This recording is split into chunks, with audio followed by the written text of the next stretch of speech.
Ceci pour votre émission Message unique sur la chaîne panafricaine. Aujourd'hui, nous allons parler, le thème qui va nous mettre ici ce soir, c'est le livre de Daniel tiré de la Sainte Bible, chapitre 2, verset 7. Et pour en parler, je suis accompagné de deux panélistes que vous connaissez certainement déjà, à savoir le révérend Mangoula, c'est Mangele. Bonsoir. Bonsoir. Merci d'être là. Alors, je vais à ma gauche, je ne vous présente plus l'imam Mokhtar. Bonsoir, imam. Bonsoir, monsieur le journaliste, n'est-ce pas? Bonsoir, n'est-ce pas, au docteur, tous les frères qui sont en studio. Assalamu alaikum wa rahmatullahi wa barakatuhu. Tous les louanges appartiennent à Allah, maître et Seigneur de l'univers.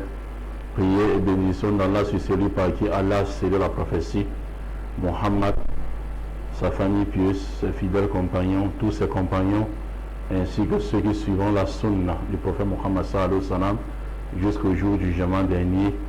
Mes chers frères, nous disons assalamu alaikum wa rahmatullahi wa barakatuh à vos milliers et millions de téléspectateurs et téléspectatrices de par le monde entier de la meilleure des fréquences à Oussa 7. Alors, merci Imam Mokhtar. Et aujourd'hui, comme je le disais, chers téléspectateurs, nous allons parler du livre de Daniel tiré de la Sainte Bible, et plus particulièrement dans l'Ancien Testament, pour ceux qui veulent en faire, et ceux qui veulent faire un peu de recherche là.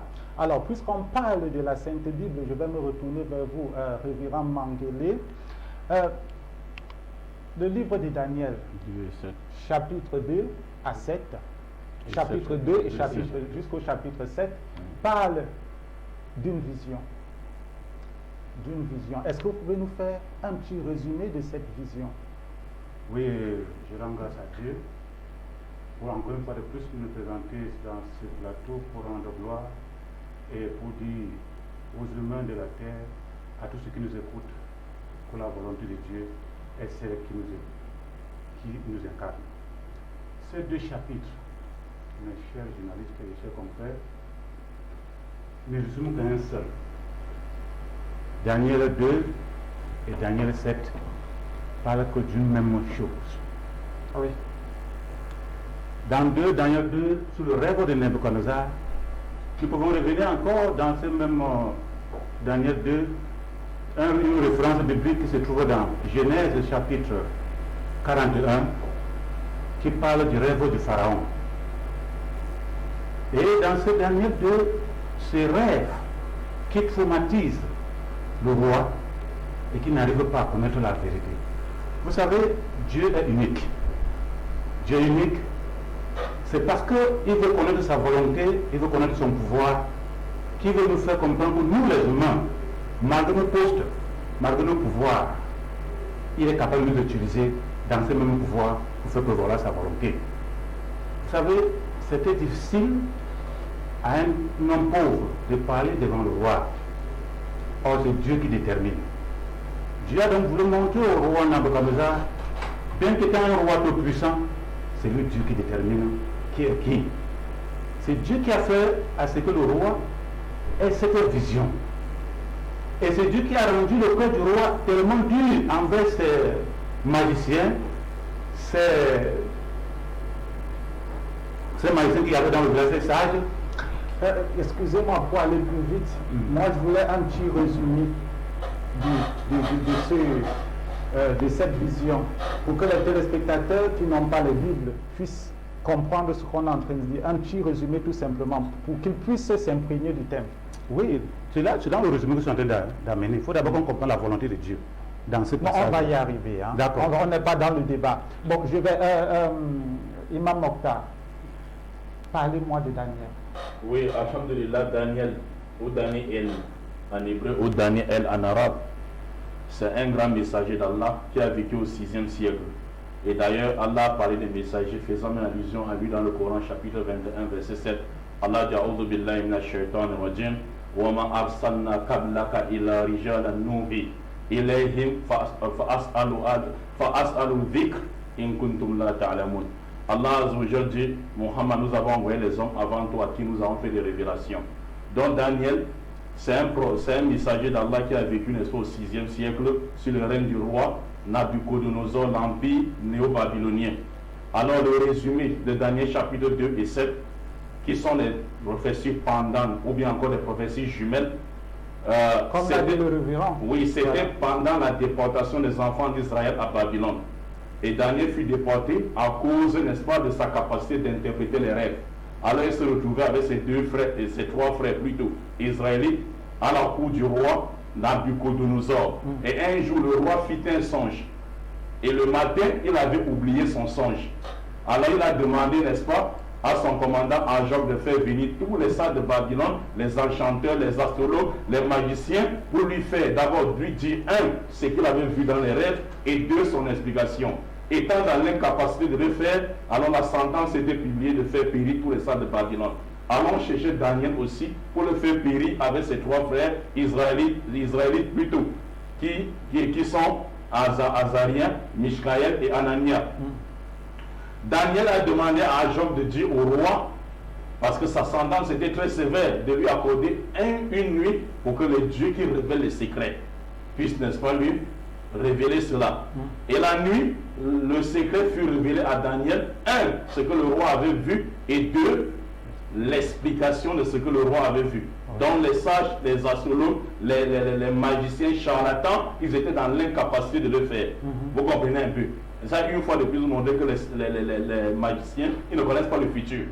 C'est là maintenant que le matin, le commandant du roi Ajok conduit promptement Daniel devant le roi. Et il dit au roi, sur ta couche, et tu voyais une statuette. Nous sommes ici dans Daniel chapitre 2. Oui. Donc l'aspect était immense. La tête était d'or pur, la poitrine et les bras étaient d'argent, le ventre et les cuisses étaient de cuivre, et le pied et les deux pieds étaient en fer, et les doigts des pieds étaient en fer, puis en argile. Subitement tu as vu, n'est-ce pas, une pierre qui est quittée, n'est-ce pas, du ciel sans le secours. En passant, le réalisateur peut faire un très bon travail. Voilà, donc la pierre a frappé la statue, la pierre a frappé la statue par le pied, et la pierre est devenue comme une montagne et a commencé à grandir. Daniel dit, voilà ce que tu as vu, et voici l'explication. À partir du verset 37 à 38 jusqu'à 39, Daniel commence à donner l'explication. Il dit, oh roi, c'est toi qui symbolise la tête d'or. Après toi, il y aura un deuxième royaume moindre que les tiens. Parce que vous allez voir, les métaux sont d'or et décroissants. L'or, l'argent, le cuivre et le fer. Et l'argent après. Et il dit maintenant, après toi, il y aura un deuxième royaume, puis un troisième royaume, puis un quatrième royaume fort comme du fer. Oui. Et ce royaume-là, qui est fort comme du fer, hein, de même que le fer ne salit pas avec l'argile, ils ne saliront jamais. C'est-à-dire pas l'alliance humaine. Oui. Mais quand, même comme ils sont ensemble, il dit le quatrième royaume, là, symbolisé par le fer, sera divisé en deux, puis en 10 petits parties, symbolisés par les pieds, n'est-ce pas, ou les orteils de la statuette. Ça, c'est ce que Daniel avait vu en quintessence en une minute. Et cette prophétie était complétée maintenant au chapitre 7. Parce que cette fois-ci, c'est plus le roi Nabucodonosor au chapitre 7 qui fait le rêve. C'est Daniel lui-même qui se retrouve dans les rêves devant la mer qui s'agite. Et le vent agitant la mer a fait sortir 4 grands animaux, n'est-ce pas, de la mer. Le premier était à un lion ailé. Oui. Comme vous voyez sur l'écran, le premier était semblable à un lion ailé. Le second était l'ours qui marchait, ou bien qui marchait sur un côté, avec 3 côtes dans la bouche. Et le troisième était un léopard qui avait 4 têtes et 4 ailes. Et le quatrième animal était épouvantable. Il était, n'est-ce pas, terrifiant, disons un monstre qui avait sur la tête 10 cornes. Daniel dit il a eu peur dans les rêves. Et quand il considère le quatrième animal, qui était épouvantable et différent de tous les autres animaux, alors une petite corne poussa du milieu de 10 cornes. Et cette petite corne avait les yeux d'homme et la bouche d'homme, et donnait les propos blasphématoires à Dieu. Et il espérait changer le temps. Daniel dit, j'ai eu l'esprit troublé et j'ai vu le tribunal de Dieu s'asseoir.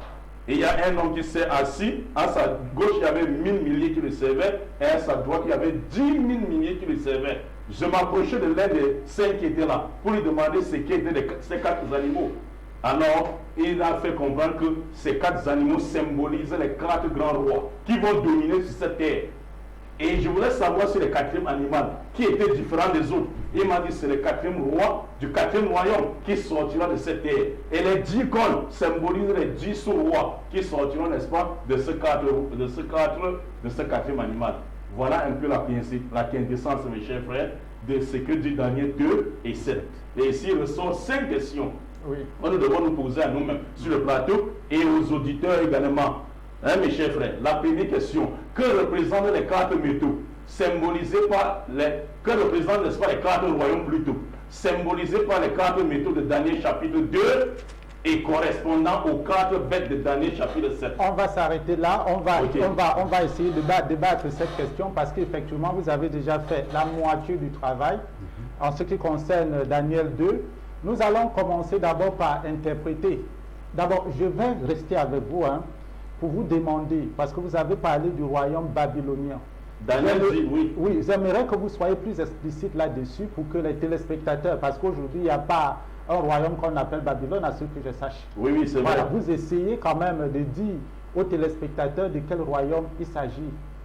Donc ici, Daniel dit, ô toi, nous sommes ici dans Daniel chapitre 2, verset 37.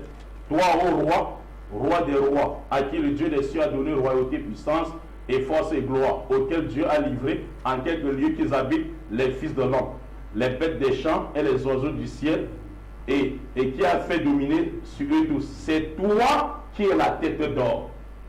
Oui. C'est toi, donc Daniel, parce que les 4 métaux symbolisent les 4 grands royaumes. Parce que ici, le but, c'est de trouver le royaume de Dieu symbolisé par la pierre, qui fera son apparition, après la division du 4e royaume, en 2, puis en 10 petites parties. Et ça, mes chers, ça c'était une identité spirituelle. Mes chers frères, maintenant, Daniel nous aide dans la prophétie. Celui qui nous a aidé dans la prophétie, c'était Daniel. Cette prophétie n'a pas besoin du Saint-Esprit. Ça a besoin des historiens. Et ceux qui ont fait juste leur cours d'histoire à l'université, etc. Devant, si Daniel et son Nabucodonosor et son royaume symbolisent le premier royaume, c'est-à-dire la tête d'or, parce que nous savons que l'or c'est le caractère plutôt luxueux et qu'a toujours vécu l'empire babylonien. Et ils ont été toujours symbolisés dans leur royaume par un lion avec, n'est-ce pas, 2 ailes, qui avait l'aile, n'est-ce pas, bleue. Comme je vois sur le... Oui, l'aile bleue et l'aile, n'est-ce pas, jaune. Ils étaient symbolisés par cet animal. Parce que les grandes puissances, à l'époque, étaient symbolisées, n'est-ce pas, par les animaux. Vous comprenez un peu? Voilà. Daniel nous aide. Il dit maintenant, c'est toi qui es la tête d'or. Donc, pour savoir les 3 autres royaumes, il nous suffit de demander à l'histoire les empires ou les royaumes qui se sont succédés après l'empire babylonien. Or, dans l'histoire, nous savons que l'empire qui a frappé l'empire babylonien et a rayé de la carte mondiale, c'est l'empire de Darius de Mède et de Cyrus de Perse. Et c'est ça qui signifie les 2 mètres en argent. Darius de Mède et Cyrus de Perse, ça c'est en 539 de l'histoire. Ah oui. Parce que Babylone a vécu de 605 jusqu'à 539 avant Jésus-Christ de l'histoire. Vous comprenez un peu. Et ici, mais c'est complété au chapitre 7, on dit l'ours boîtier. L'ours qui mangeait sur un côté. Pourquoi? Parce qu'après la mort de Darius, Cyrus a unifié le royaume. Oui. C'était plus Médo-Perse, maintenant c'était devenu Perse. Et les 3 côtes dans la bouche de l'ours étaient, n'est-ce pas, symbolisées, n'est-ce pas, les 3 grandes conquêtes qu'a fait Cyrus le Grand. Il y a la conquête de la Lydie en 547, la conquête de la Babylonie en 539 et la conquête de l'Égypte en 525. Et c'est ce qui est arrivé dans l'histoire. Troisièmement, maintenant, Daniel dit qu'il y aura un 3e royaume. Or, historiquement, nous savons que l'empire qui a succédé à l'empire perse, c'est l'empire grec d'Alexandre le Grand. Oui.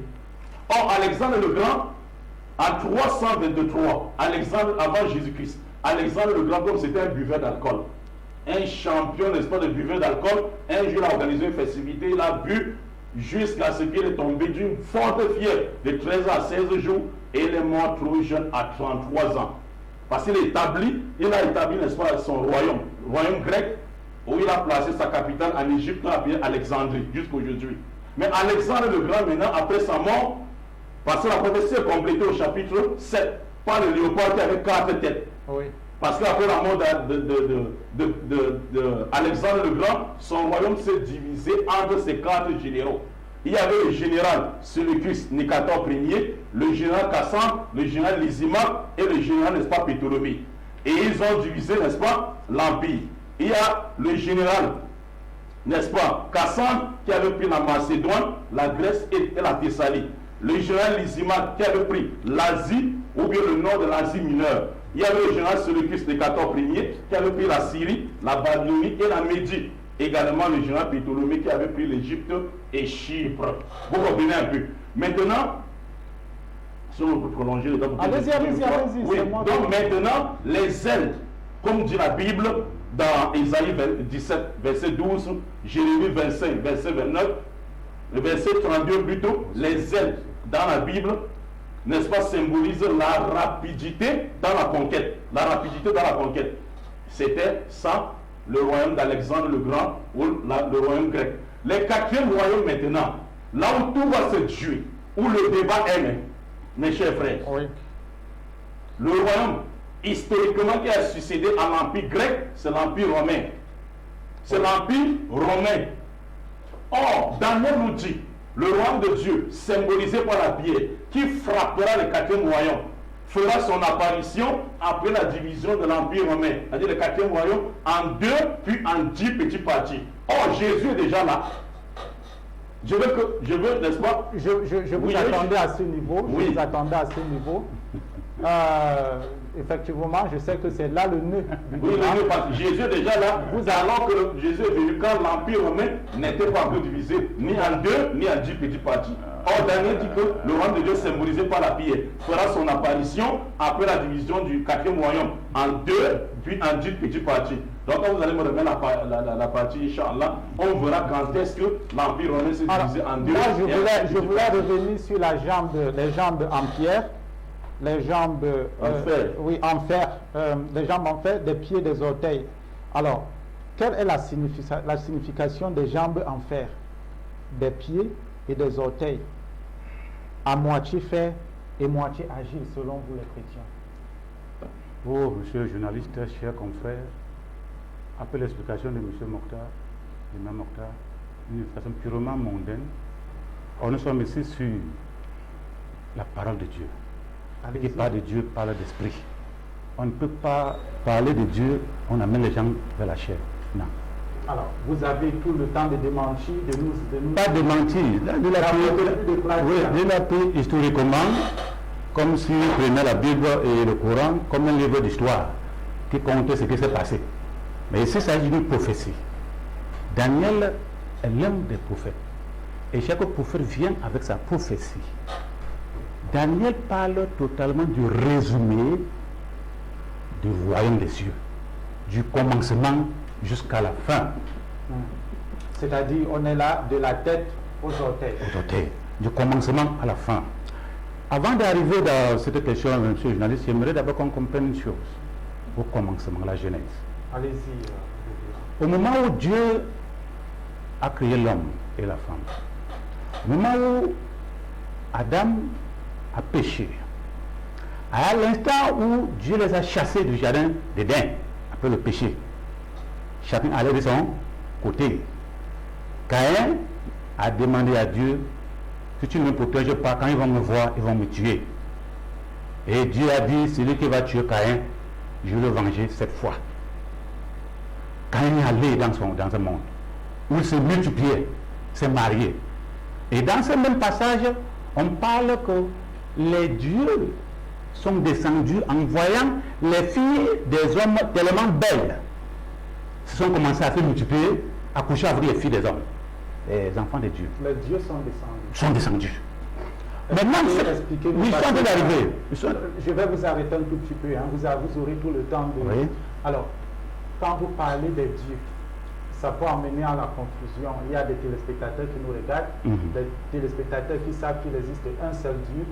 Quand vous parlez des dieux qui sont descendus, de quel Dieu s'agit-il? Il s'agit il disait dans Genèse chapitre 5, oui. Genèse chapitre 5, c'est très clair là-dedans. Oui, c'est dans la prophétie, nous sommes dans la prophétie très bien. Genèse chapitre 5, où Dieu dit, arrivons même à 6, Genèse chapitre 6. Lorsque les hommes eurent commencé à se multiplier sur la face de la terre, et que les filles leur furent nées, les fils de Dieu virent que les filles des hommes étaient belles, et ils en prirent pour femmes parmi toutes celles qu'il choisit. Ainsi l'Éternel dit, mon esprit ne restera pas toujours dans l'homme, car l'homme n'est pas chair. Et l'Éternel s'est repenti d'avoir fait l'homme. Bien. Mais j'ai entendu parler des fils de Dieu. Je ne voudrais pas qu'on s'attarde sur ce débat-là, parce que ça va nous enlever sur le thème. Vous pouvez continuer à... Oui, ils sont en train d'amener pour expliquer le rêve de Nabucodonosor. Allez-y. Maintenant, quand Dieu s'est fâché, il fallait frapper la terre. Ces esprits, ces hommes, ces enfants se sont multipliés. Il y avait des rois qui se naissaient. Les rois qui se naissaient, et il y avait les royaumes qui se développaient au détriment de la parole, au détriment de Dieu. Il fallait donc que Dieu choisisse parmi ces royaumes un individu qui l'écoutait, qui était Noé. Il a dit à Noé, construis-moi l'arche, je vais punir la terre, je vais la détruire. Et quand Noé a fini de construire l'arche, c'est là où les enfants de Dieu, les enfants de Noé sont dans l'arche, même les animaux. Et quand Dieu a fini de frapper le reste du monde, là, il a fait prévaloir sa volonté, sa parole. C'est cette pierre qui est venue là. Ah, la pierre qui c'est la statue. Oui, c'est cette pierre qui est venue là, détruire tout ce que l'homme pourra avoir sur lui. S'il vous plaît. C'est là où cette pierre a commencé. Donc Noé a commencé, c'est-à-dire la génération de Noé était cette pierre. C'était la génération de Noé. Et maintenant, quand il a semé dans l'alliance avec Noé, il dit, je ne punirai plus jamais la terre. Et en ce moment, Dieu s'est développé, la parole de Dieu s'est développée. Et Dieu a dit à Noé, voilà mes recommandations, voilà mes statuts, voilà ma parole, qui va se partager dans tout l'univers. Celui qui va suivre régnera. Celui qui va suivre ces paroles régnera. Et c'est à partir de là où il y a eu progression de Noé à Abraham, d'Abraham à Isaac, d'Isaac à Jacob, jusqu'à ce que le royaume de Dieu atterrisse sous forme d'une montagne qui a envahi toute la terre. Mais cela n'est pas resté seul. Le malin, c'est pour ça que dans ce chapitre, dans ce dernier chapitre, on parle de l'ancien des jours. Ce royaume maléfique est venu. Le royaume maléfique, c'est lui qui est représenté dans le Daniel 7. Oui, dans Daniel 7, ce royaume maléfique est venu. Maintenant, il fallait que les saints atterrissent. C'est un jugement. Il fallait que les saints atterrissent. Même quand les saints sont arrivés, il y a certains saints qu'on a frappés. Et quand le Fils de l'homme, parce que c'est clair dans Daniel 7, le Fils de l'homme est descendu, on l'a amené vers cet ancien des jours, qui était le royaume maléfique. On dit que voici le Fils de l'homme, il faut l'écouter. Et c'est en ce moment donc là où la prophétie de Daniel a commencé à s'accomplir. Et quand le Fils de l'homme est arrivé, il a propagé la parole dans tout l'univers. Effectivement, vous arrivez là où je parlais tout de suite du Imam Mokhtar. Oui, je disais. Dans le royaume romain, on parlait déjà de la présence de Jésus. Oui, je dirais plutôt à monsieur Dr Manguele de faire preuve, n'est-ce pas, d'humilité et d'avoir, c'est ça nous les musulmans. Ah, si on ne connaît pas, on dit à mon homme, il ne connaît pas.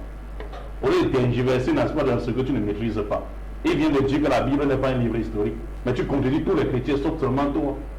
La Bible, c'est un livre historique. Jésus n'est pas venu à l'époque de Genèse. Genèse a annoncé Jésus. Qu'est-ce que l'histoire? Vous êtes docteur. L'histoire, c'est la connaissance du passé basée sur les écrits et les documents. Quand Jésus-Christ est venu, c'était pas à l'époque de Genèse. Il est venu accomplir ce que disait Genèse selon vous. Alors, ça veut dire que c'est l'histoire. Mais pourquoi vous cherchez? Donc, si vous n'êtes pas capable d'expliquer la prophétie, dites que vous n'êtes pas capable de le faire. Daniel parle de la succession, s'il vous plaît. Allez-y, allez-y, je vous dis, allez-y. Le Daniel parle de la succession du royaume. Parce que moi, tout ce que je veux, c'est le respect des téléspectateurs. Celui qui est derrière plutôt ce camarade, il est plus intelligent que nous, ici.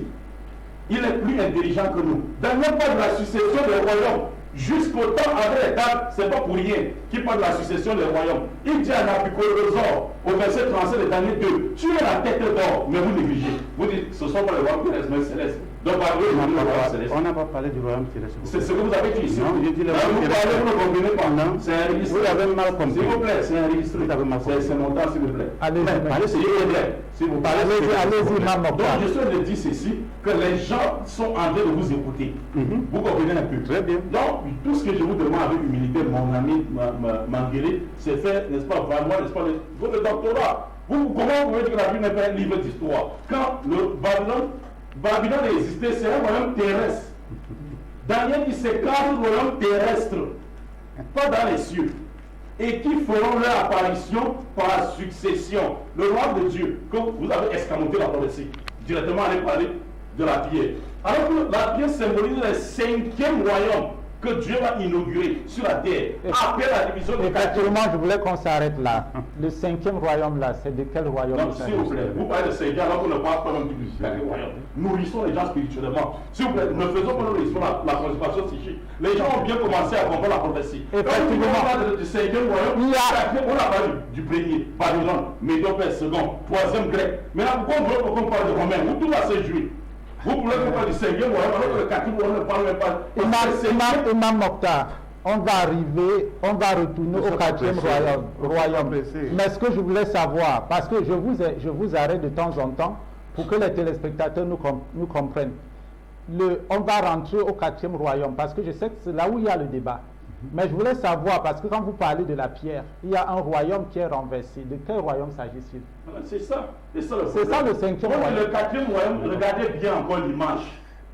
On salue la régie, tout ça. Oui. On dit le 5e royaume fera son... Daniel dit ceci. Le royaume de Dieu symbolisé par la pierre, qui est le 5e royaume, fera son apparition après la division du 4e royaume en 2 puis en 10 petits parties. Mes chers frères, quand est-ce que l'Empire romain s'est divisé en 2? C'est là où il y a le débat. L'Empire romain s'est divisé à l'époque de Jésus. Historiquement, ceux qui ont fait l'histoire, pour voir, n'est-ce pas, mes chers, le mensonge de ce plateau, vous qui avez juste fait l'histoire à l'université, Jésus est venu, il était dominé sur le joug de l'Empire romain. Il est parti. Ça, je dis bien, on va y revenir, n'est-ce pas? C'est vous qui vous êtes en train d'expliquer une histoire.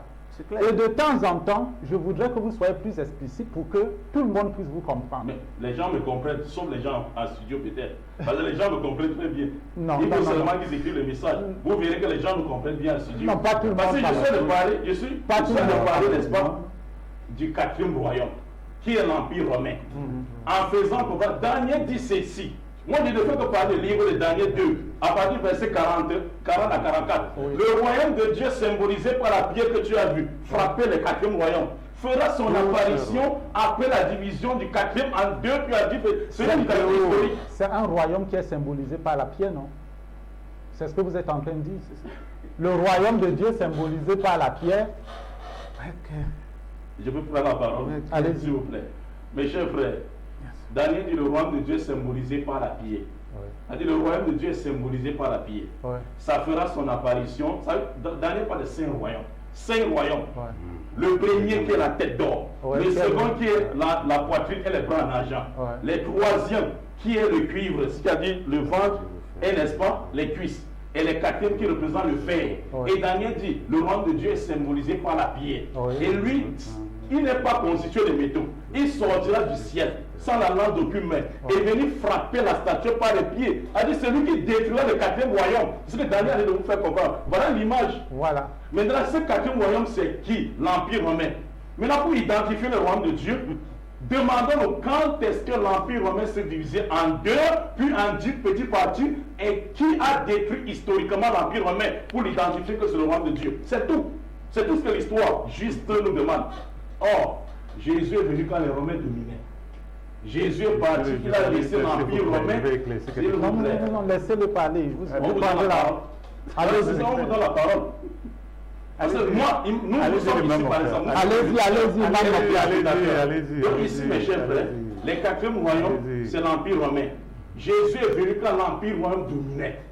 Il était soumis sur le joug de l'Empire romain. Et selon même les pasteurs étaient crucifiés par les Romains. Il est parti, il a laissé les Romains en train de régner. Or, les Romains seront détruits par le royaume de Dieu symbolisé par la pierre. Jésus n'a pas détruit les Romains, mais les Romains ont été détruits. Voilà la vérité qu'ils volent, ils cachent, mes chers frères. C'est pour ça que Jésus disait à Matthieu 4, verset 17. le royaume de repentez-vous parce que le royaume de Dieu est proche. Jésus disait à ses disciples, parce qu'on pensait que c'était lui. Il dit repentez-vous, le royaume de Dieu est proche. Jésus est parti. Il y a d'abord une première tentative de la division de l'Empire romain en 284. Ici, je parle à l'intention des professeurs d'université qui nous suivent et ceux qui ont fait histoire. Il y a l'empereur Dioclétien, mes chers frères, qui a voulu diviser l'Empire romain en 284. Mais l'Empire romain s'est officiellement divisé en 395 sur le règne de Théodose le Grand, après la mort de Théodose le Grand. Notez bien les dates, mes chers frères. 395. Après, vous allez appeler. Rome s'est divisée en deux. Lorsque deux enfants de Théodose le Grand, Arcadius, qui avait pris Rome d'Orient, capitale Constantinople, et son fils, n'est-ce pas, cadet, n'est-ce pas, Honorius, qui avait pris la Rome d'Occident, capitale Rome. Rome s'était divisée en deux, entre les deux fils de Théodose le Grand, Arcadius et Honorius. Arcadius avait pris l'Orient, capitale Constantinople, et Rome, n'est-ce pas, l'Occident, capitale Rome, là où était Honorius. Or, Daniel dit ceci, qu'il y aura 10 sous-rois qui vont venir de ces 4 rois, de ces 4 bêtes, de ces 4 royaumes.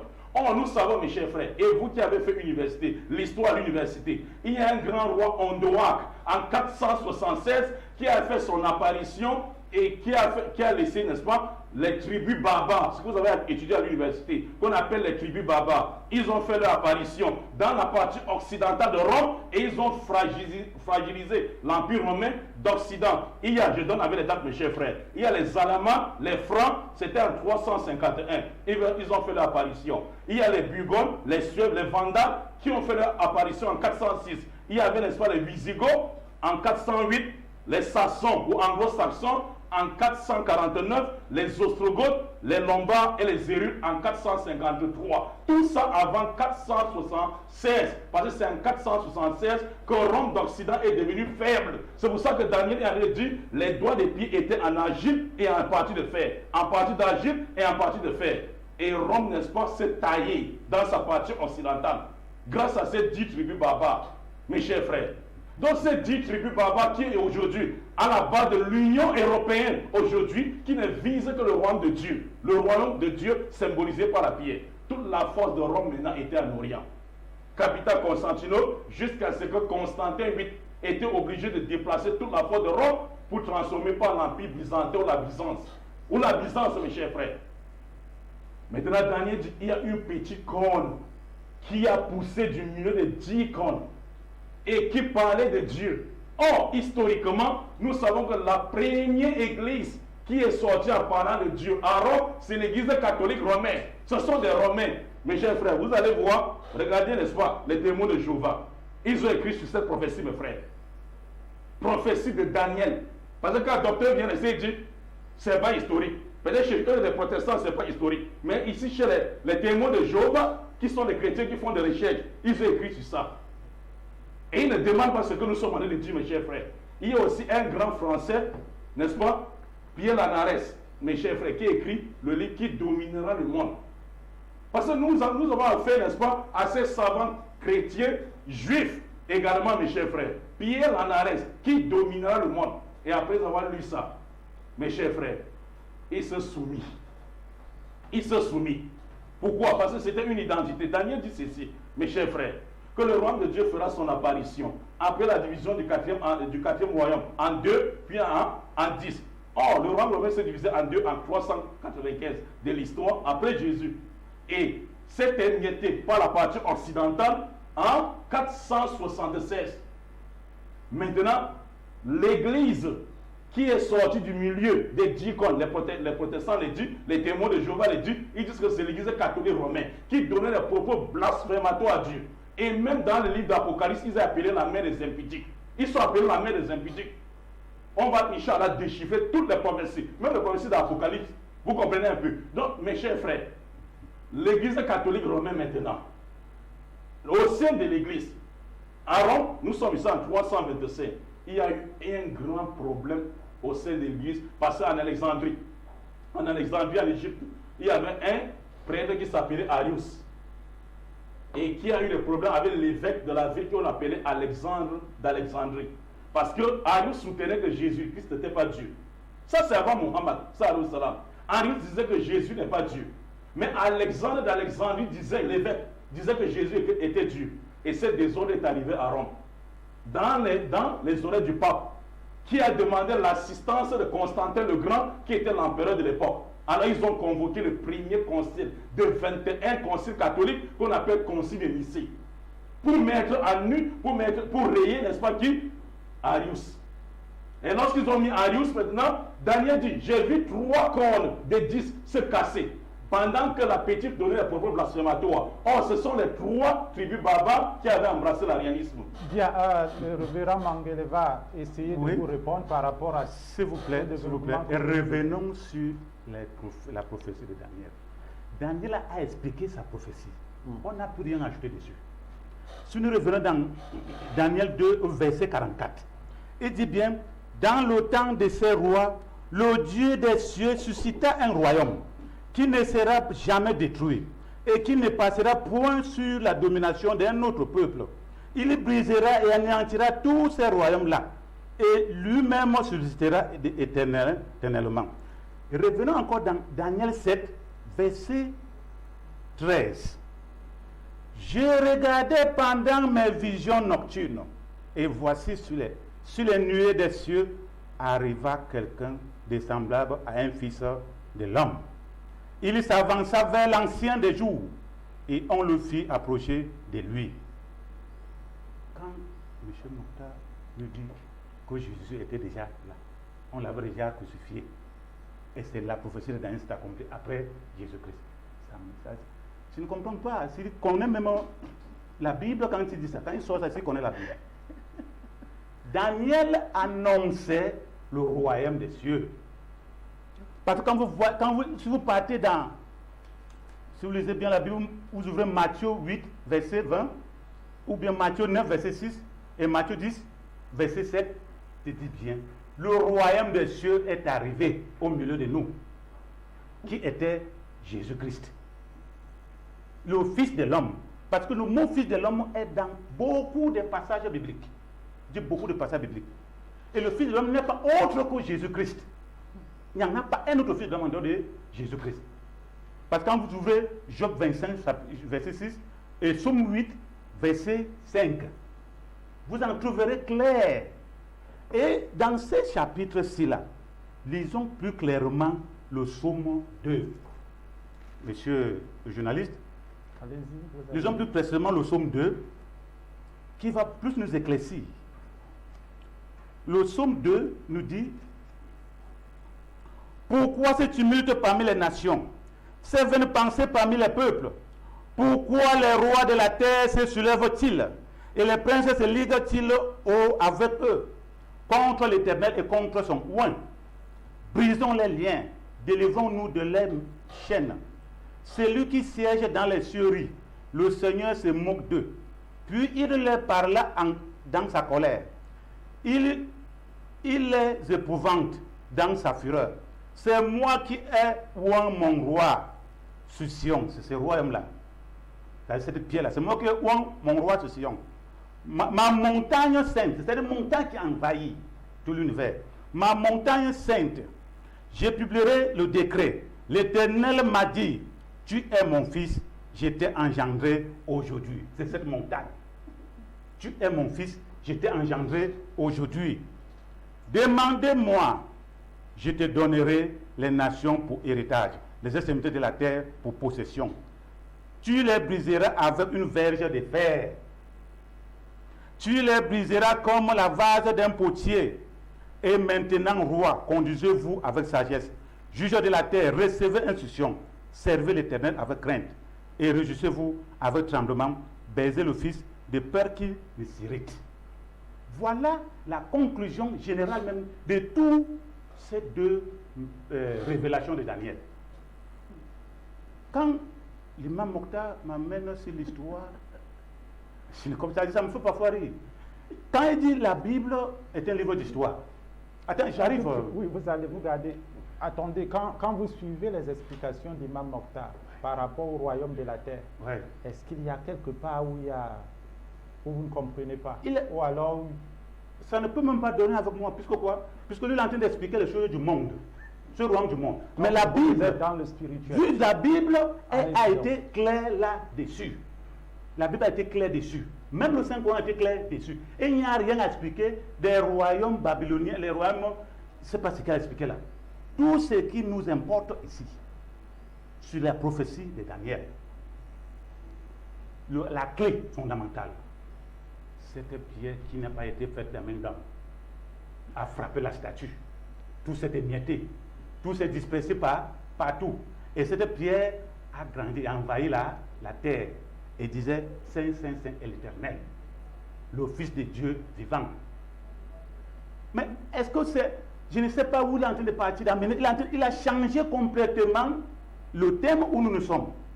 Daniel, en donnant ses prophéties, a donné l'explication propre. Et il n'y a pas à sortir de l'explication de Daniel qui a donné sa prophétie, en me parlant des royaumes de Perse, des royaumes de Babylone, tout ça. Ça n'a rien à y voir. Ici, là, la prophétie de Daniel, ça résume tout le royaume des cieux. Du commencement, avec l'arrivée des royaumes, des rois qui voulaient être plus forts, à qui Dieu a anéanti par une petite pierre, et sa parole va envahir toute la terre. Donc la pierre, c'est la parole. C'est la parole, c'est le royaume de Dieu. C'est le royaume de Dieu et qui est manifesté en Jésus-Christ. C'est cette pierre-là. Parce que quand il dit dans Daniel 7, j'ai vu dans les cieux le Fils de l'homme descendu du ciel. Et quand vous lisez, monsieur, le psaume 8, vraiment, vous allez comprendre clair. Le psaume 8 dit quoi? Le psaume 8 dit, ô chef des chantres, éternel notre Seigneur, que ton nom est magnifique sur toute la terre. Ta majesté s'élève au-dessus des cieux. Par la bouche de tes enfants et de ceux qui sont à la mamelle, tu as fondé ta gloire pour confondre tes adversaires, pour imposer silence à l'ennemi au vindicatif. Quand je contemple les cieux, ouvrage de tes mains, la lune et les étoiles que tu as créées, qu'est-ce que l'homme pour que tu te souviennes de lui? Et le Fils de l'homme pour que tu prennes garde à lui. Tu l'as fait de peu inférieur à Dieu, tu l'as couronné de gloire et de magnificence. Tu lui as donné la domination sur les œuvres de tes mains. Tu as tout mis sur ses pieds, les brebis comme les bœufs, les animaux des champs, les oiseaux du ciel et les poissons de la mer. Tous ceux qui parcourent le sentier de la mer sont sous la domination de son Fils, qui est Jésus-Christ. Et avant, c'est pas quand il dit Jésus n'était pas encore arrivé. Lisons un peu la Bible, s'il vous plaît. Si vous avez, je me réjouis d'abord de lui. S'il a eu l'occasion de lire la Bible, lisons-la jusqu'à la fin. Ne lisons pas certains passages pour faire prévaloir nos idées que nous avons d'abord, c'est-à-dire nous voulons faire comprendre aux hommes ce que nous voulons qu'ils comprennent. Non, faisons-leur comprendre ce qui est écrit dans la Bible. Ça c'est clair. Genèse dit, dans Genèse, c'est-à-dire Jésus existait avant la Genèse. Jésus existait avant la Genèse. Là. Jésus s'est fait homme pour manifester sa parole. Et c'est lui, c'est ces royaumes qui sont développés. Dieu a détruit pour que son Fils vienne commander l'univers. S'il vous plaît, monsieur le journaliste, vous savez, l'intelligence a 3 critères, a 3 parties. Il y a d'abord ce qu'on appelle le dogme, il y a ce qu'on appelle l'illusion, il y a ce qu'on appelle la raison. Vous savez, le dogme, c'est on te dit, on t'impose un rythme, on t'impose de dire ça, de comprendre que c'est comme ça. Et dans le dogme, on a hiberné la révolution spirituelle. Dans le dogme. Dans le dogme, on a authenticité, c'est-à-dire on a renfermé l'homme en général. Vous comprenez? Or maintenant, l'illusion c'est quoi? C'est-à-dire que quoi? Nous quittons dans le dogme, on va aller n'importe où nous voulons. Et la raison. Quittons de l'autarcie spirituelle et revenons dans l'impérialisme spirituel pour connaître la vérité qui s'y trouve. Parce que ici, monsieur le journaliste, ici là, on refuse de comprendre la vérité. Parce qu'on veut que les gens comprennent que ce que nous disons, c'est ça qui est vrai. C'est la vérité qui triomphe ici. D'accord, les téléspectateurs sont là, ils pourront nous juger et savoir de quel côté se trouve la vérité. Imam Mokhtar, je vais vous donner 5 minutes avant qu'on ne passe, je veux dire 4 minutes avant qu'on ne passe à la deuxième partie de l'émission pour essayer de répondre au révérend Manguele. Oui. Je sais que vous avez beaucoup de choses à vous Oui, dire. mes chers frères, ce qui me faisait rigoler, c'était quoi? Donc, mes chers frères chrétiens, vous qui nous suivez à ce moment, si après cette édition vous ne quittez pas l'église, tant mieux. Vous comprenez que ce débat, c'est pas au niveau du docteur Manguele. Il ne peut pas ça. C'est pour ça qu'il dit ça. Il finit par vous dire que le royaume est devenu Jésus. D'ailleurs, il sait pas le docteur ne sait pas que dans le dictionnaire, le royaume veut dire pays dirigé par un roi ou une reine. Donc, le royaume est devenu Jésus. Écoutez, docteur. Attention, là, ne parle pas Écoutez, s'il vous plaît. S'il vous plaît. Daniel chapitre 2, verset 35. Vous allez prendre la note. Prenez la note, vous allez répondre. Allez. Dans le temps de ce roi, le Dieu des cieux, nous sommes au verset, mes chers frères téléspectateurs, verset 45, 36 à 45. Dans le temps de ce roi, le Dieu du ciel suscitera un royaume. La pierre est symbolisée par un royaume. Le Dieu du ciel suscitera un royaume qui ne sera jamais détruit et dont la domination ne passera point à un peuple, qui brisera et anéantira tous ces royaumes. Merci beaucoup à la régie. On dit le royaume de Dieu symbolisé par la pierre va frapper, n'est-ce pas, la statue par les pieds. Docteur Manguele, Jésus a dit détruire l'Empire romain. Mais pourquoi vous pouvez cacher la vérité? S'il vous plaît, je pose parce que c'est mon temps. Allez-y, parlez. Vous ne pouvez pas répondre ça. Mes chers frères, et pour les téléspectateurs maintenant, puisque nous sommes là pour vous, le royaume romain d'Occident, monsieur le journaliste, a vécu jusqu'à 476 lorsque c'est l'histoire. Lorsque, n'est-ce pas, les barbares ont détruit, n'est-ce pas, le royaume, n'est-ce pas, d'Occident. C'est ça qui symbolise, n'est-ce pas, les pieds en argile. Mais la force de Rome était en Orient. Lui, il a vécu jusqu'à qui?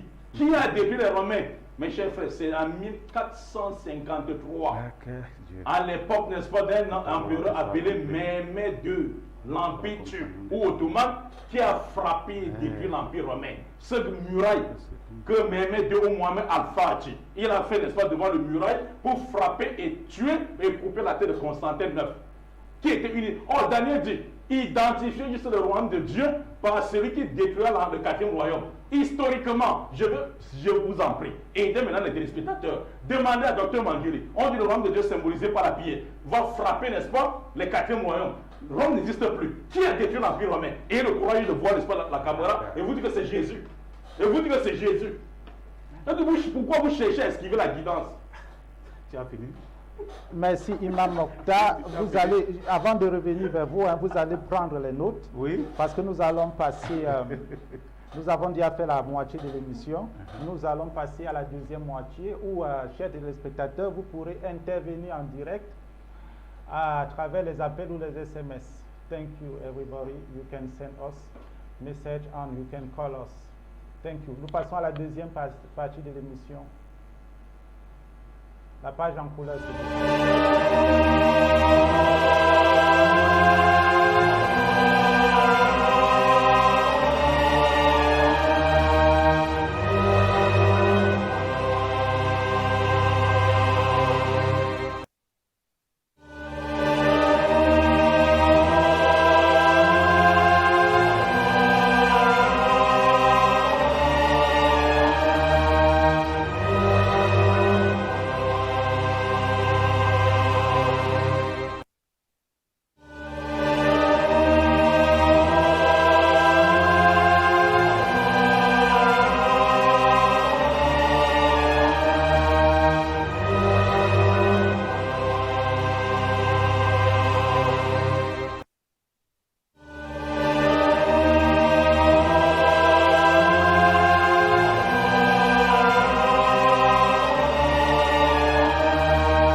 À l'antenne.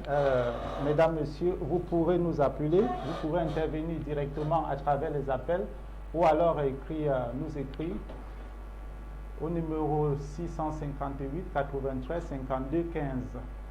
Ou alors, je préfère ce numéro-ci, je préfère que vous mettez le 690. Le réalisateur, s'il peut le faire, 690 38 58 43. J'espère que les téléspectateurs ne se perdent pas. 690 38 58 43. Voilà, vous pouvez intervenir directement à travers les appels SMS, WhatsApp. Et alors, Révérend Mangele, vous étiez en train de prendre la parole par rapport à tout ce que... Je dis toujours que Dieu nous protège et que Dieu nous garde, et que ce qui sort de nos bouches soit purifié par l'Esprit de Dieu, et que le spectateur prenne ce qui est bon.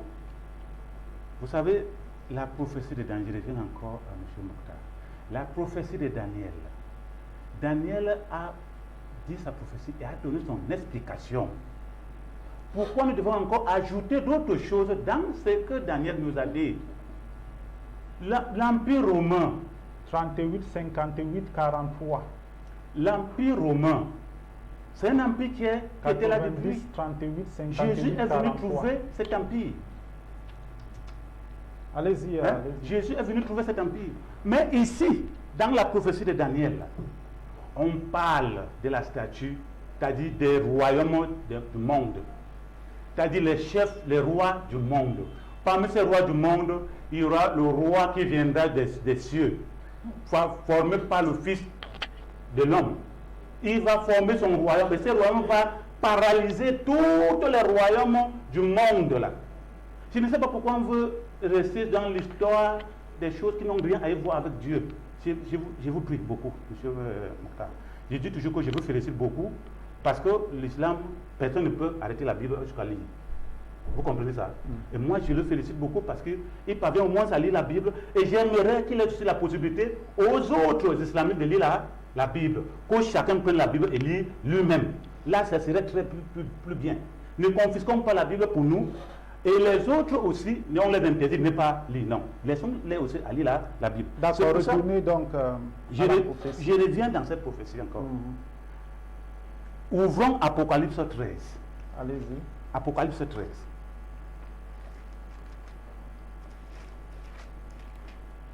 Apocalypse chapitre 13. Il dit, puis j'ai vu monter de la mer une bête qui avait 10 cornes et 7 têtes, et sur ces cornes 10 diadèmes, et sur ces têtes des noms des blasphèmes. La bête que j'ai vue était semblable à un léopard. Ses pieds étaient comme ceux d'un ours, et sa gueule comme une gueule de lion. Le dragon lui donna sa puissance et son trône et une grande autorité. J'ai vu l'une de ses têtes comme blessée à mort, mais sa blessure mortelle fut guérie. Et toute la terre était dans l'admiration derrière la bête.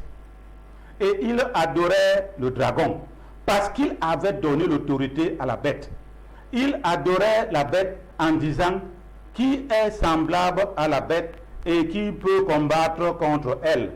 Et il lui fut donné une bouche qui proférait des paroles arrogantes et des blasphèmes. Et il lui fut donné le pouvoir d'agir pendant 42 mois. Ça, c'est ce que dit Apocalypse. Et ça revient sur la révélation de Daniel, chapitre 7. Et ici, on ne parle pas d'un royaume humain, comme il veut parler de roi, c'est pas ce que dit les Romains, les Perses. Et ici, là, c'est les différents rois qui voulaient se développer et avoir le pouvoir sur la terre. Quel roi, leur nom? S'il vous plaît, la prophétie a été claire. La prophétie n'a pas donné les noms de ces rois. Excusez-moi, s'il vous plaît. La prophétie n'a pas donné le nom de ces rois. La prophétie n'a pas donné le nom de ces rois. La prophétie parle d'un exemple, c'est-à-dire d'une représentativité.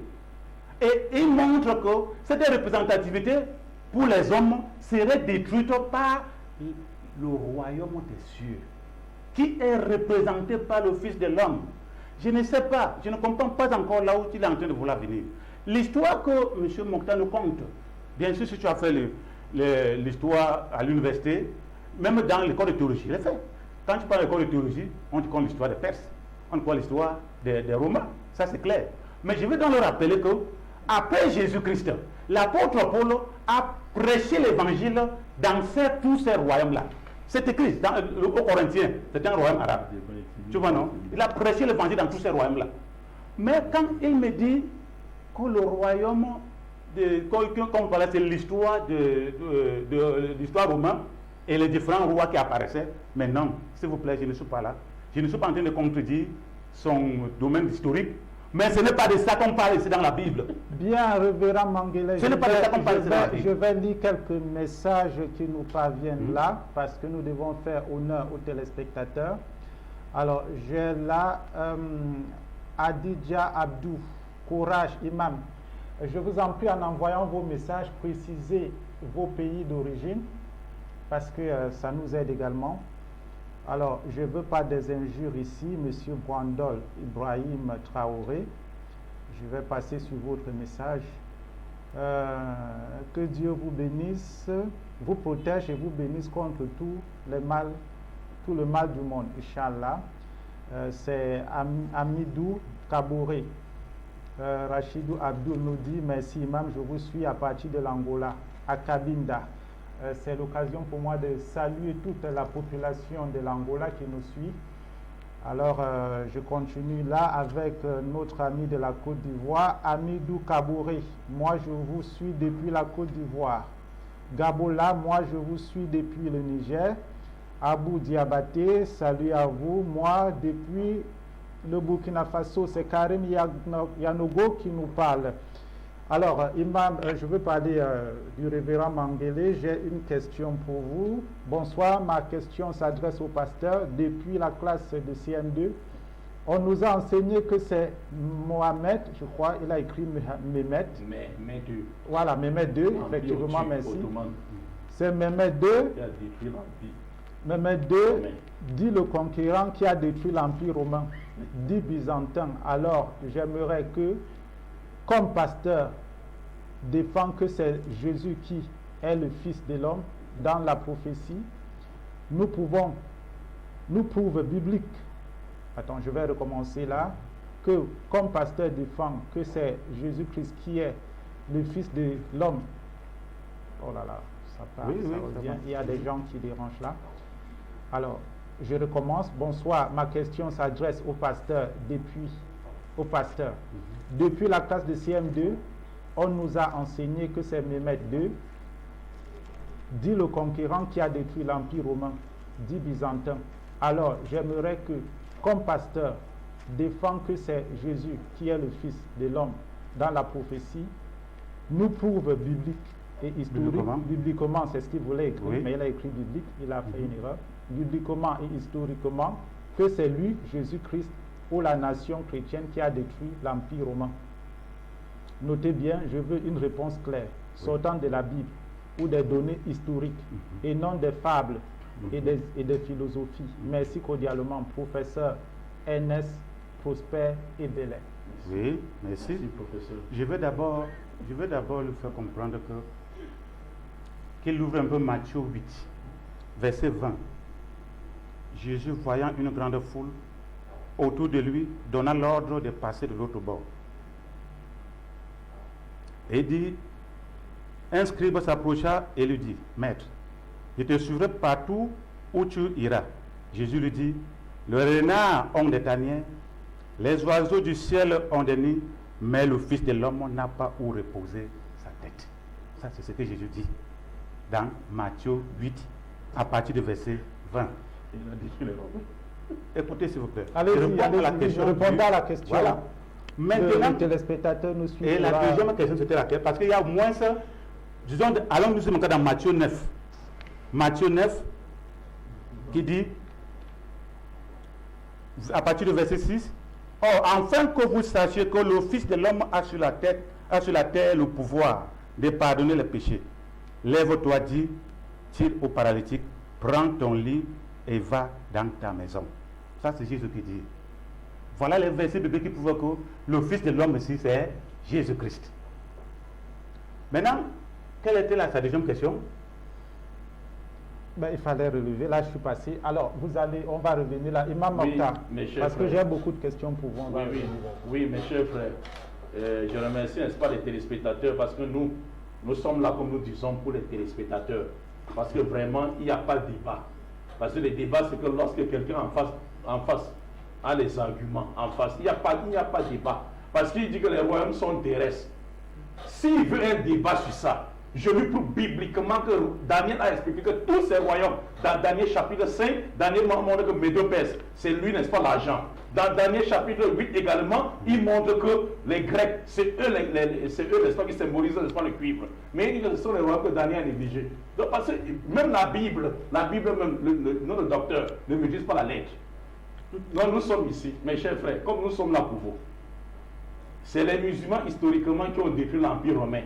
La capitale de l'Empire romain d'Orient était Constantinople, aujourd'hui Istanbul en Turquie. Aujourd'hui Istanbul en Turquie. Or, Daniel dit ceci, que la petite prône qui faisait les propos blasphématoires, c'est-à-dire l'église catholique romaine, parce qu'il a lu ici Apocalypse 13, il ne sait pas que l'Apocalypse 13 parle de l'église catholique, même qui était interprétée par tous les grands savants protestants et les grands savants témoins de Jéhovah, pour montrer que ce sont les catholiques qui est la mère des impudiques. La mère de qui? Des impudiques considèrent la mère du christianisme. Or, vous êtes chrétien. Mais vous êtes impur. Donc, votre mère, qui est le catholique. Or, le christianisme, regardez, religion cheval de bataille. Oui, bonsoir, chers téléspectateurs. Présentez-vous et participez à l'émission. Alaykoum salam wa rahmatullahi wa barakatuh. Alaykoum salam wa rahmatullahi. Allez-y, présentez-vous et participez à l'émission, je vous en prie. Allô? Oui, présentez-vous et participez à l'émission. Vous êtes monsieur et vous nous appelez d'où? Alors, on va vous appeler. Oui, donc comme je disais, mes chers frères, le royaume le quatrième royaume qui est l'Empire romain, la capitale, on dit la petite corne qui donnait les propos blasphématoires à Dieu, c'est-à-dire l'église catholique, a fait abaisser 3 cornes. Or, c'est les 3 tribus barbares qui avaient embrassé l'arianisme, mes chers frères. Il s'agit ici, du premier, qui était, n'est-ce pas, les Hérudes, mes chers frères, qui ont été détruits par l'église catholique romaine. Parmi ces 10 tribus barbares qu'on a citées, la première tribu barbare a été détruite, mes chers frères, ce sont les Hérudes, en 495, en 93 plutôt, sur le pontificat de Jean II. Les deuxièmes, n'est-ce pas, c'est les Vandales, qui ont été détruits, n'est-ce pas, en 534, sur le pontificat de Vigile. Et les derniers, n'est-ce pas, c'est les tribus des Ostrogoths, qui ont été détruits en 538. Or, Daniel dit, la dernière tribu barbare qui a été détruite, ce sont les Ostrogoths, en 538. Daniel dit, au temps de ces rois, c'est-à-dire, sans une identité, Daniel dit, c'est au temps de ces rois que Dieu va envoyer son messager. Or, le seul messager qui est venu quand les barbares régnaient, les Romains étaient dans le désordre avec le christianisme. Par-ci par-là, c'est le prophète Muhammad sallallahu alayhi wa sallam qui naquit en 570. Et 40 ans après, il a dit que le messager envoie à l'humanité tout entière et c'est eux les musulmans qui ont détruit l'Empire romain. C'est pour ça qu'aucun pasteur, beaucoup de juifs se sont islamisés, mes chers frères, en lisant cette prophétie. Parce que la prophétie au niveau des juifs, pas des chrétiens qui n'ont pas appris ou bien des pasteurs qui ont fait théologie. La prophétie à leur niveau, mes chers frères. Donc maintenant, c'était une identité historique. Or, Daniel dit, la pierre est devenue comme une montagne et a rempli toute la terre. Le premier royaume, c'était quoi? Babylone. Aujourd'hui, quoi? Territoire qui? Chrétien-musulman. Irak. Deuxième royaume, c'était quoi? Perse. Aujourd'hui, quoi? Les troisièmes, Syrie, l'Égypte, tout ça, ce sont les royaumes quoi?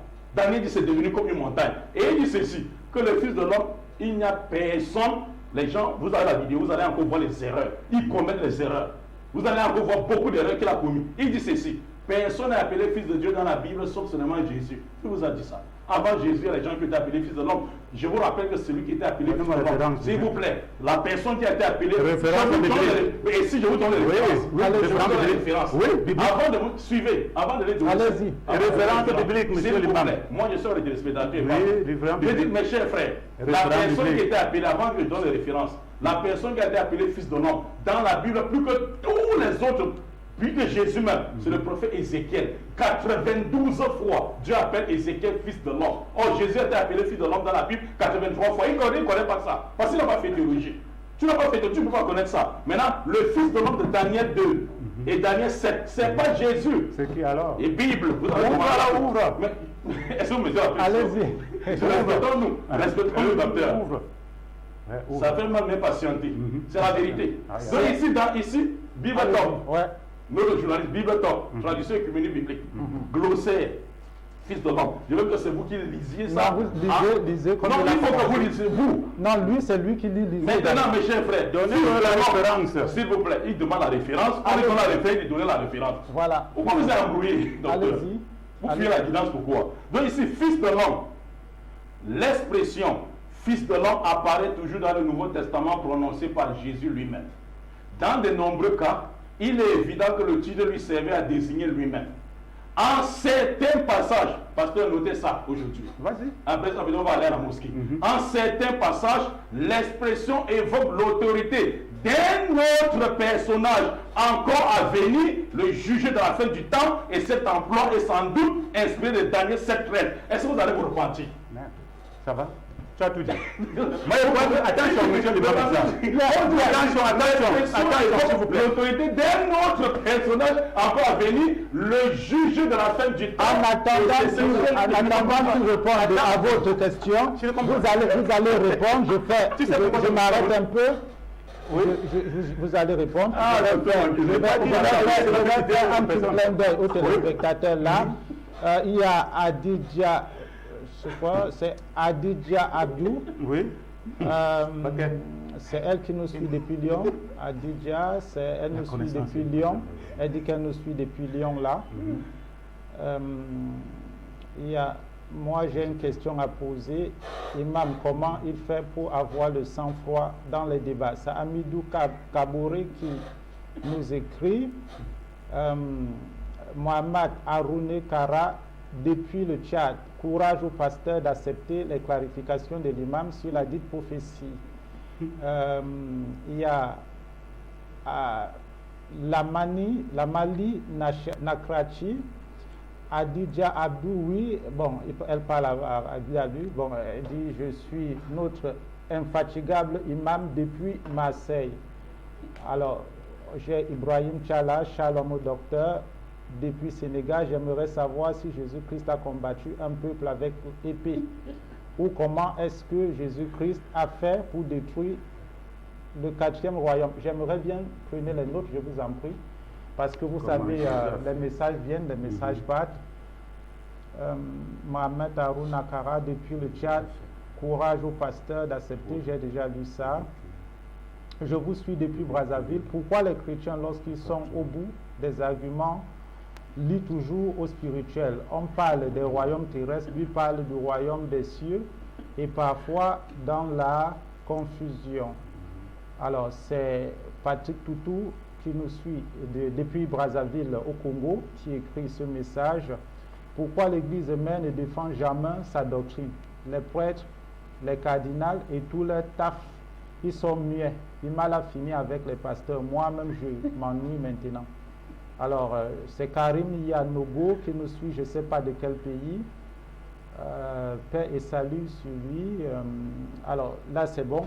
Alors, vous allez également relever cette question. Oui. C'est une question qui nous vient d'un téléspectateur. Bonsoir le plateau, belle émission. S'il vous plaît, j'ai une question adressée au pasteur Paul. Alors, il ne s'appelle pas déjà Paul, il s'appelle Monsieur Manguélé. Alors, j'aimerais savoir quelle est la véritable position de Jésus dans la Bible. Est-il Dieu ou le Fils de Dieu? C'est Aladji depuis Marois. Alors, chers téléspectateurs, en attendant que le pasteur réponde à vos questions, vous pouvez intervenir au numéro affiché au bas de votre petit écran pour poser vos questions ou pour... Oui.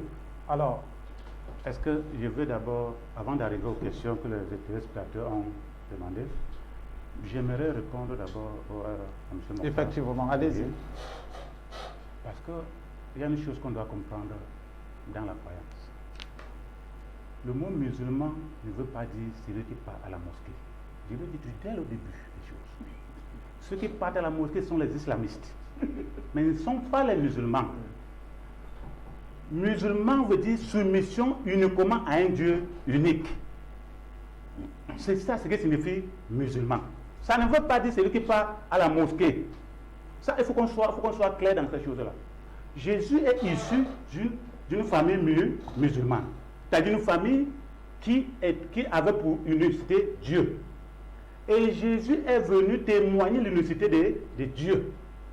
Il n'avait jamais dit dans ce passage que de parler du mot chrétien ou autre chose. Non, Jésus n'avait pas une dénomination religieuse quelconque. Jésus était venu témoigner le royaume des cieux.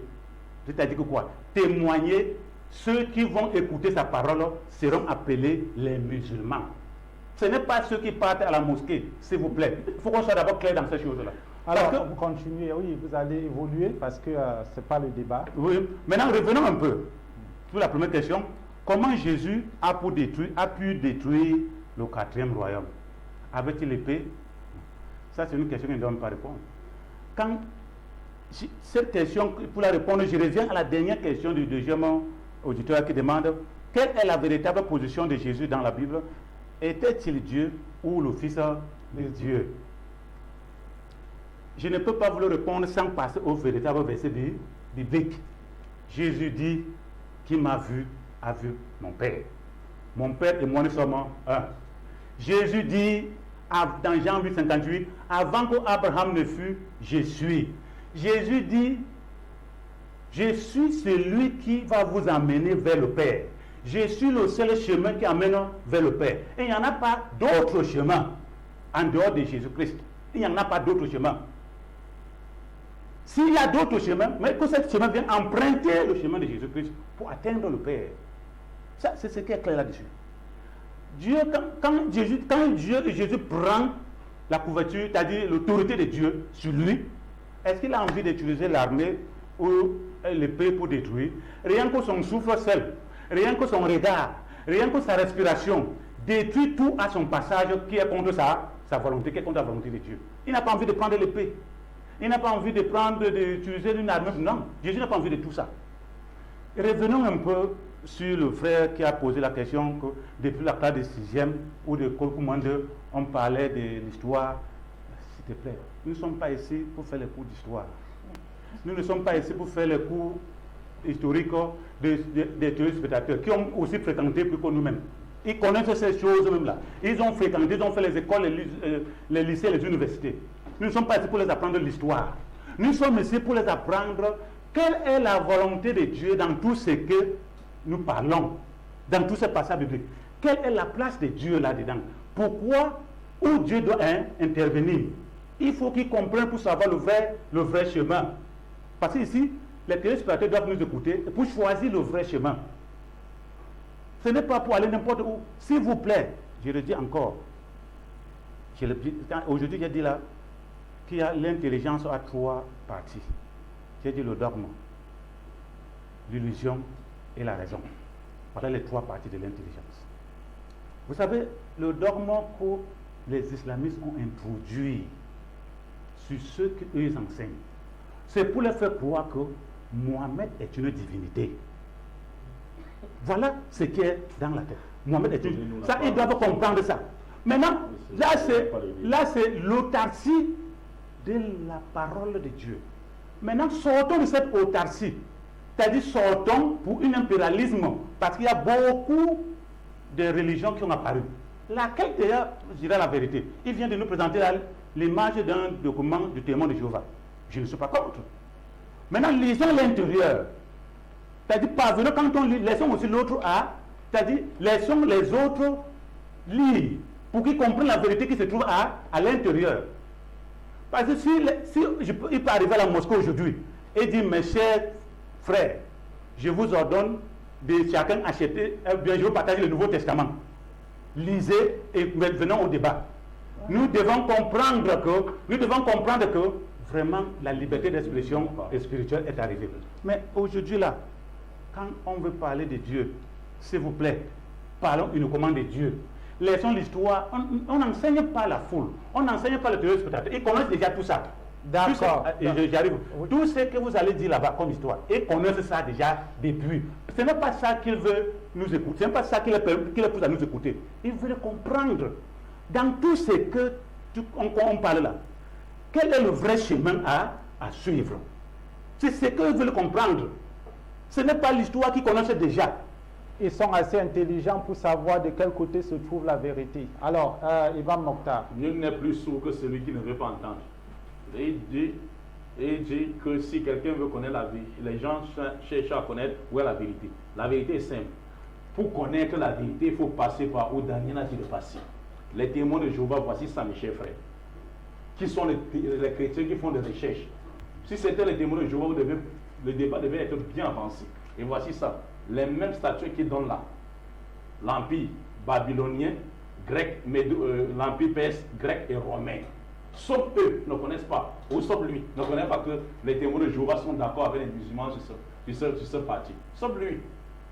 Maintenant, mes chers, regardez à l'écran, fils de l'homme. L'expression fils de l'homme apparaît toujours dans le Nouveau Testament comme prononcé par Jésus lui-même. Dans de nombreux cas, il est évident que le titre lui servait à se désigner lui-même. En certains passages, l'expression évoque l'autorité d'un personnage encore à venir. Cet emploi, le juge de la fin du temps, cet emploi est sans doute inspiré de Daniel 7,13. On dit le fils de l'homme qui doit venir. De Daniel 7,13 n'est pas Jésus. C'est un autre fils de l'homme. Autre me dit ton semblant, ça aide toi. Docteur Mangueli. Mais pourquoi à cause des intérêts matériels, vous ne pouvez pas penser au jour où vous allez mourir? C'est-à-dire, s'il vous plaît, s'il vous plaît, calmez-vous. C'est pas vrai. Ce n'est pas vrai. Faire son développement, vous allez répondre. Pas mentir aux gens. Je peux parler. Non, tu peux pas pour mentir aux gens. Allez-y. Mes chers frères, faut dire la vérité là. Laissez-moi parler. Non, dis la vérité. J'ai un autre fils de Jésus qui viendra. Mettez le nom sur le plateau. C'est bon ça. Vas-y. C'est ça, Michel. Lorsque quelqu'un esquive la guidance, c'est comme ça qu'il fait. Alors que nous, les intérêts matériels de l'Église, pourquoi cherchez-vous toujours à chercher les intérêts matériels de l'Église? Par rapport au lit, votre dernière demeure, où vous allez vous coucher, docteur Mangueli. On dit l'expression fils de l'homme de Daniel 7,13. Dans votre Bible, vous dites c'est quelqu'un à venir après. Ce n'est pas Jésus. On a d'abord commencé. C'est comme vous dites. Non, ce n'est pas ça.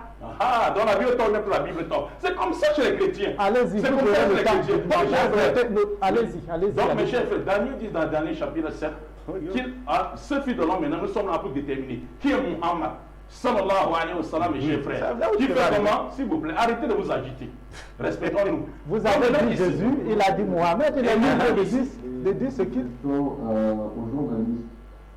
Alors voilà, monsieur le journaliste, qui c'est, d'après vous, selon vous, qui détient la vérité entre l'imam Mokhtar et le département? Qui c'est qui manifeste plus la vérité? Je veux avoir votre avis sur cette question-là. Merci. Non, je ne vais pas vous donner mon avis parce que je ne suis pas là pour savoir. C'est à vous. Nous sommes là. Ils vous disent ce qu'ils ont à dire. Et puis vous êtes là. Vous êtes bien placé pour savoir de quel côté se trouve la vérité. Je me dois d'être neutre. Alors, Imam Mokhtar, vous étiez en train de dire le fils de l'homme. Il s'agit de Muhammad sallallahu alayhi wa sallam, mes chers frères. Et il a dit qu'on a fait venir celui-là au ciel. Or, le seul messager qu'on a fait monter au ciel après Jésus-Christ, à l'époque de Baba, et bien le prophète Muhammad sallallahu alayhi wa sallam, avait le mirage, mes chers frères. Donc, ici, c'était une identité, mes chers frères. Inch'Allah, la semaine prochaine, on va revenir, n'est-ce pas, monsieur le journal, comme le temps est fini, sur la prophétie de Daniel. N'est-ce pas, je voulais demander, n'est-ce pas, à la régie, aux producteurs, et vous également, de nous laisser le temps d'expliquer la prophétie dans sa profondeur à tout le peuple de Dieu qui cherche la vérité. Voilà, ils vous ont compris. Je vais pas fermer cette émission sans lire les messages des téléspectateurs. Salut, moi c'est Mohamed Mustafa depuis l'extrême nord, précisément à Kayele. Je vous suis depuis longtemps et j'aimerais savoir si Jésus-Christ est le messager d'Allah, comme chez nous, notre messager est Mohamed. Alors, bonsoir, moi c'est Zira Christian depuis l'extrême nord, précisément à Kayel également. J'aimerais savoir si vraiment on a créé la femme grâce à une côte de l'homme. Je vais également lire ceci. pour faire aux nos téléspectateurs. Le docteur est fatigué, me dit le pasteur du monde entier. Moi, ma question est la suivante. Si le pasteur dit que ce royaume de la pierre est Jésus-Christ, comment peut-il le prouver partant de la première indice que la prophétie Daniel a donné? Bon, ça c'est objectif fixé. C'est son nom, hein. Salam, s'il vous plaît. Est-ce qu'on peut avoir un numéro de téléphone portable de notre imam si possible? Vous appelez après l'émission, peut-être il va vous donner son numéro. Alors le docteur est perdu, aucun pasteur capable de faire un débat pour ce thème trop complexe pour eux car ils sont habitués de relier tous à... Ok, le chemin est bon. Chers téléspectateurs, j'ai fait ce que je pouvais pour vous faire honneur, je n'ai pas pu lire tous les messages. Monsieur Mangele, nous sommes arrivés au terme de notre émission. Je vous remercie d'avoir participé à cette émission. C'est la deuxième fois que vous êtes là, je crois. La troisième fois déjà. Alors, les téléspectateurs s'habitueront certainement à vous également. Imam Mokhtar, merci d'avoir honoré une fois de plus votre présence ici sur notre plateau. Merci beaucoup. Alors, comme il est de coutume... Pardon? Vous avez un dernier mot? Oui. Je vous donne 5 secondes. D'accord. Voilà. Vous savez, la vérité, nul ne peut la détenir en dehors de la volonté de Dieu. Oui. Chers téléspectateurs, priez cette nuit. Dieu va vous révéler où se trouve la vérité. Alors, chers téléspectateurs, comme il est de coutume ici chez nous, vous allez vous lever et vous donner une accolade fraternelle parce qu'il s'agit tout simplement d'un débat intellectuel pour éclairer la lanterne des téléspectateurs. Je vous en prie, c'est la fraternité. Vous pouvez aller vers... Voilà, docteur Mangele, je vois que on va aller. Alors, c'est sur cette image, chers téléspectateurs, que nous allons nous séparer de vous. Et nous vous donnons rendez-vous samedi à la même heure. Alors...